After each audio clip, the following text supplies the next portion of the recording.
Hey guys, what's up? Welcome back to my channel. If you are new here, welcome. My name is Erika. If you are a returning subscriber, welcome back. I missed you. For today's video, I'm going to be reading scary stories that you guys sent me. These scary stories are going to be about Christmas or just the holidays in general. I'm really excited to read these and get in the mood. Maybe by the time that I'll post this video, Thanksgiving passed already. If it is after Thanksgiving, how was your Thanksgiving? Comment down below because I want to know. Did you guys eat a lot of yummy food? Because dude, I'm such a big back. I love to eat, especially Thanksgiving food, dude. It's the best. But yeah, I am so excited to read these stories. So whatever you're doing, get cozy, get comfortable, grab your matcha, your iced coffee, your hot chocolate, your ramen, and get ready to hear these stories.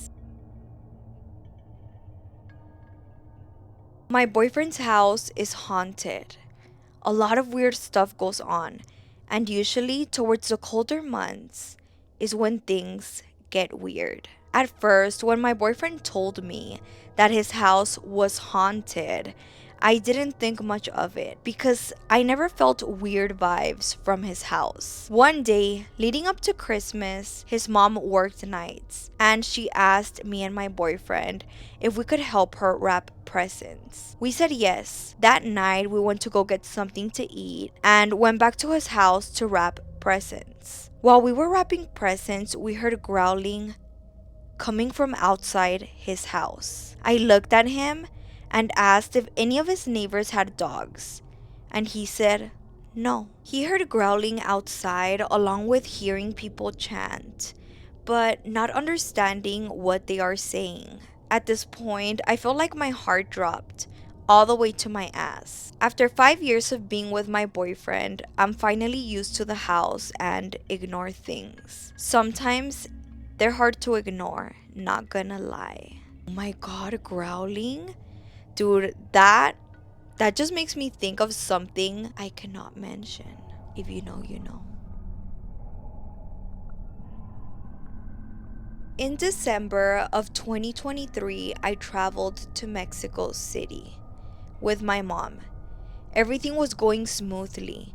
We arrived to the airport and my aunt picked us up. It was around 2 a.m., but we were hungry, so we decided to get tacos from a little restaurant that was on the way to my aunt's house. My mom was very tired, so I asked her and my aunt what they wanted and placed their orders for them.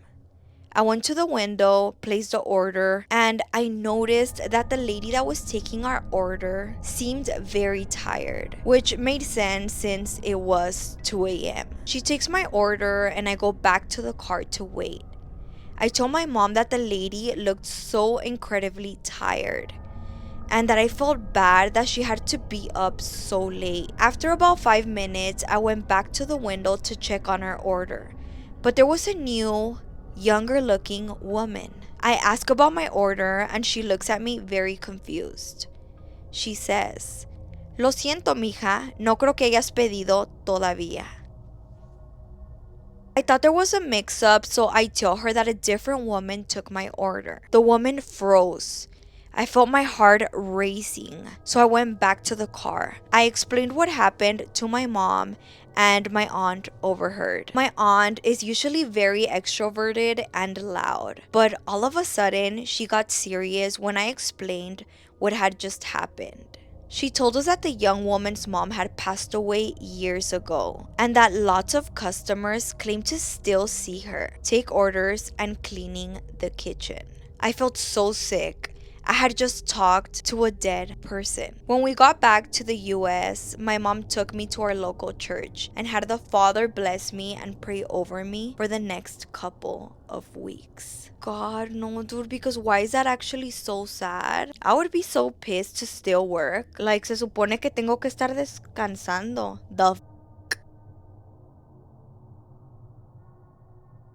When I lived in Mexico as a little girl, I was probably 5 or 6 years old. In my room, I had a clothing rack, and my little dresses would hang on it. At night, I would wake up and look towards the rack of clothes, and little duendes would be inside my dresses. They had old wrinkly faces and long ears. So, I was staying in my tia's house during the holidays. This happened in California. Everything was normal. We had dinner, watched a movie, and all that. I went to sleep like around 1 a.m. Tell me why, at like 3 in the morning, I wake up to a loud, crinkly sound. Like someone wrapping a present. You know that crunchy paper noise? It was coming from the living room. At first, I thought it was my cousin doing some last minute wrapping. But girl, nobody was awake. The whole house was dark, and my tia's dogs were just staring at the hallway, like they were watching something move. So I'm standing there, half asleep, half panicking, and the rapping noises just keep going. Slow, like someone was taking their time. I didn't even want to look, but at the same time, I was like, bro, what is that? Crying emoji. I walk into the living room, turn on the light, and there was nada. Nothing. No paper, no gifts. Nothing out of place. But the second I turned around to go back to my room, the noise started again. That night, I slept with the lights on. So last year, we went to Monterrey for my cousin's birthday. We hit the club, had a good time, and everything was normal. We left around 4 a.m. Well, we were walking back to the hotel and past this little park. Out of nowhere, my cousin grabs my arm and goes, "No mires, keep walking." I'm like, "What? What do you mean? Don't look?" Of course I'm going to look. I ended up turning around, and there was a man sitting in one of the swings, but not swinging, just sitting, head tilted, feet not touching the ground. Like he was way too tall for the swing, but also not tall enough. I don't know how to explain it, but it didn't look normal. He was wearing really dirty clothes and his hair was covering his face, which made him look even creepier. I thought maybe he was homeless or a drunk guy at the park. I don't know. But then the swing started moving. And it's so weird because he wasn't moving his legs, but the swing was moving. It doesn't really make sense. So now we're panicking and we walk faster. We turn the corner to leave the park behind. And we hear this very deep voice say, "¿A dónde van?" It sounded very deep and like it was mocking us. My cousin freaked out and she screamed, and we started running. The worst part was that when we ran, it sounded like the swings were moving faster and faster. Mind you, they were very old swings. When we got back home, we looked super pale. My tia's boyfriend figured we passed by that park since it was on the way home. And he said, "Ustedes no deben pasar por ese parque. No es la primera vez que pasa algo ahí." Which is, that is not the first time that something creepy happens in that park. After that, I never walked by a park at night again. Let me tell you what they always said in my family. Because if you grew up in a rancho in Mexico, you already know Christmas isn't all Santa and cute stuff. Over there, they say the duendes come out when the kids are asleep. They come for whatever they want. So this happened in my mom's rancho in Durango, like years ago. My mom swears it's true. Every Christmas, all the little cousins would leave their toys under the tree so the adults could clean up the house after La Cena. They'd wake up and play with everything in the morning. Except one year, the toys started disappearing. At first, it was just little things. Everyone thought it was the kids losing them, or maybe one of the cousins being a little thief. You know how little kids are. When they see another toy, they get FOMO and they want it, lol. All the toys started going missing. Every single one. The adults were confused and they didn't want to say anything to not scare the kids. So they were like, "Ay, pues yo creo se perdieron." My mom's older brother, my tío Javier, decided he was gonna find out what was happening because he had a feeling. That night, while everyone was eating buñuelos and talking outside, he stayed inside pretending to wrap gifts. He turned off all the lights except the tree. Girl, around midnight, he hears tiny footsteps on the roof. Not big like a person, tiny, kinda like a rat when they live inside of the walls or in the roof. You know, like little bare feet. But then he hears whispering, high pitched, like kids arguing, but not in any language he knew. He stays quiet, just listening. Suddenly, the window curtain moves.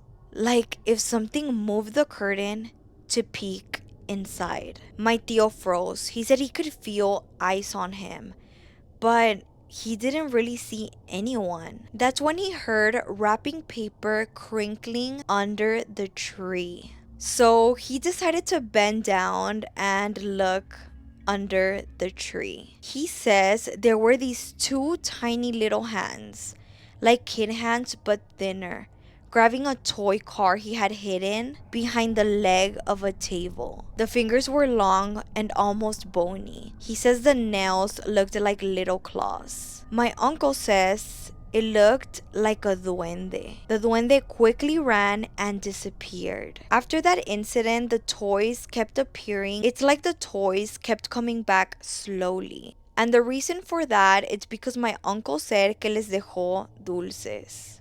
Because apparently you can make deals with duendes and give them candy so they can leave you alone. Let me tell you about the sleepover that ruined sleepovers for me. This happened in Texas. I don't care how pretty the house is.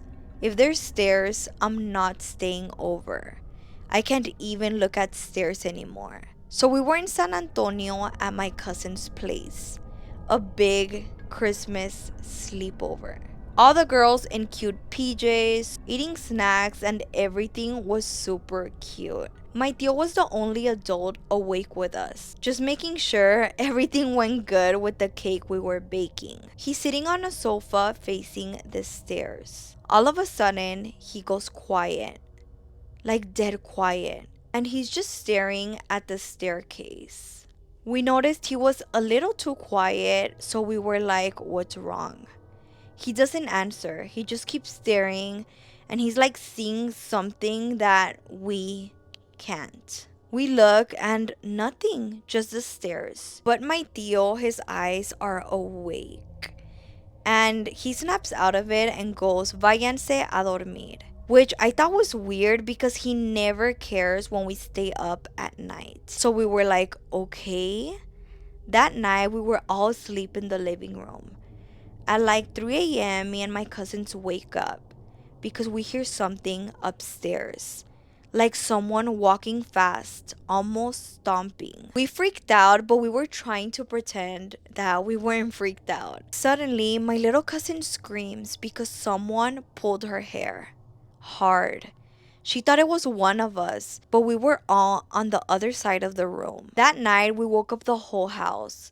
My tío comes running down the stairs as white as a ghost, and he doesn't ask what happened. He just says, está enojada. And girl, we're like, who is she? My tía tries to calm everyone down and is like, ay Javier, no empieces. Which is, ay Javier, don't start. But he keeps looking at the staircase, and he finally tells her, I saw her again. She was standing in the stairs watching all the girls. She doesn't like when they're here. Turns out my tío was seeing this woman for months, but only him. A woman with long black hair. The next morning, the neighbor gets there, and we hear her tell my tía, ay, pues esa casa siempre ha tenido la energía de la señora que vivía ahí. She died of pure sadness. My tía is like, what do you mean? Trying to get more tea out of her. That's when the neighbor tells her that that lady used to live there with her husband. She always decorated the house beautifully, especially on Christmas. She cooked a big dinner and would dress up all for him. Then she found out he was cheating with a younger woman and left her heartbroken. She became obsessed, jealous, bitter, and passed away alone in that house, still waiting for him to come back. The neighbor said that the woman hated young girls. She couldn't even look at them because she blamed girls for stealing her husband. That's why she usually only bothers girls. My tío was in shock hearing that. And he said, no wonder she watches the girls with anger. But when she looks at me, she just looks at me with sadness. We all left the house that same day.